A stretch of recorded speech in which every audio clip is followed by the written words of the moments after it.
playoffs are just 4 games away for the Solent Kestrels women's basketball team, and for that reason we had a great chat with Coach CJ Lee.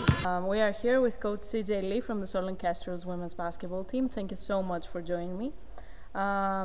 You had a pretty tough 2 weeks, pretty busy 2 weeks, taking into consideration that you had to change your practicing facilities. Have you had time so far to reflect on how the season is going, how the team is doing? Yeah, I have had some time to reflect. It's always busy at this time of year.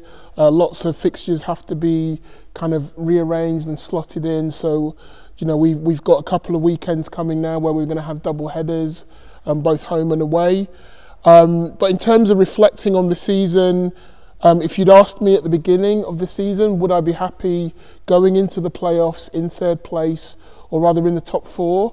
I'd say yes. You know, there are so many unknowns in the year. You don't know what other teams are doing in terms of their recruiting, and so I feel like, you know, for us to be in the hunt for one of those top 4 places, yeah, I'm really happy with that. You only have 4 games left in the regular season, and you are currently 3rd, as you mentioned before. Would you say that you are happy with that so far? Is the 3rd place satisfactory for you?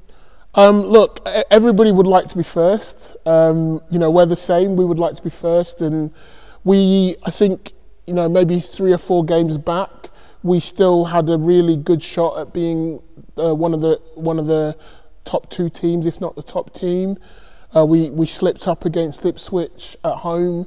That was an opportunity for us to get into the top 2. It's not numerically impossible, but it'll be pretty tough now to go anywhere above 3rd. And there are still people chasing us for 3rd place as well. So the teams in 4th place and 5th place, Reading and Thames Valley, can still, you know, they could still go above us if we don't take care of our last 4 games. We can definitely tell that there is a lot of competition going on this year, but you are lucky enough to have a pretty deep roster this season. Do you believe that your players have the playoff mentality yet to step on the court and help the team achieve its goals? Look, we are deep, and I'd say that we still haven't really played to our full potential as a group. We've got lots of talented players. We've got some very tested players. You know, Christy Velke's played at, you know, a really good level, both here and abroad. Jodie Jerram, you know, our floor captain, has been to numerous playoffs, and, you know, we've won championships together. So, you know, we have players who are tried and tested at that playoff level. We've got quite a lot of younger players who maybe haven't gone to that next step before. And this is an opportunity. Everybody says that they want to win. So this is where you have to put up or shut up and get it done. You started this season having some goals. What were those original goals, and have those changed almost after the end of the regular season? I think my number 1 goal at the start of the season is to be playing our best basketball come playoff time. It's all right to start quick and you know, win a lot of games at the beginning, but if you go on a downward turn just as you're getting towards the most important bit of the season, that's not helpful. Yes, we would love to be, you know, we would love to have won the league and gone deeper in the cup. Unfortunately, we didn't take care of business against Reading at home, so that was unfortunate. But in terms of where we're at right now, we're still capable of achieving that goal of playing our best basketball come playoff time. We want to be one of the last teams standing. We want to be the last team standing, and right now, you know, that's our opportunity to take. What are the biggest challenges for the Kestrels from here onwards? Do you think that the finals in Manchester is an achievable goal? Yeah, biggest challenge is, you know what, it's consistency. It's getting everybody to play at their best level at the right time. you know, coaches up and down the country, whatever level they're playing, we're all trying to achieve that.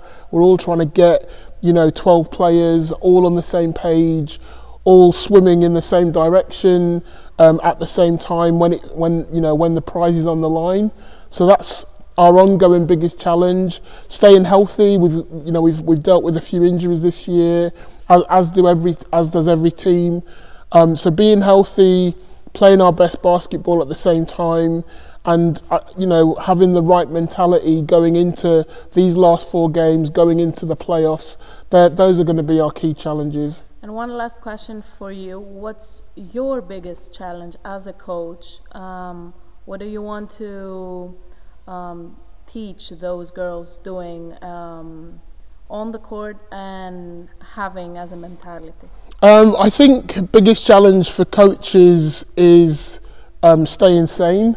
The season throws a lot at you. Whether it's internally with your own players and your own chemistry, whether it's what the opposition brings every single week, particularly at this time of year when we've all played each other at least once, and they kind of know what you're going to bring, and how can we take something to another team that they haven't seen, so how can we stay kind of fresh, how can we be creative? I think those are probably amongst the biggest challenges, and just never being complacent, just staying hungry, trying to keep the players kind of interested. The season is long, and by this point people are starting to fatigue a little, so keeping people hungry, keeping people focused on the prize, those are the biggest challenges, I think, for me. The team had some injuries, some players' injuries. Do you think that those players will be ready to come during playoffs and help the team? I hope so. Injuries are an unfortunate kind of part of the game of basketball, as they are in most sports. We try our best to keep our players healthy. We've got a great team of strength and conditioning staff and kind of post-injury staff that try and help keep the players kind of in good physical health. But yeah, we have been dealt with a couple of injuries, and Sonia is one of the players that for me was just starting to get into her stride, and getting a lot of confidence playing in the Bucks competition. And I was really optimistic. I'm still optimistic that she can come in before this is all over and actually, bring something a bit special, something that maybe other teams aren't expecting. Thank you very much. Excellent, thank you.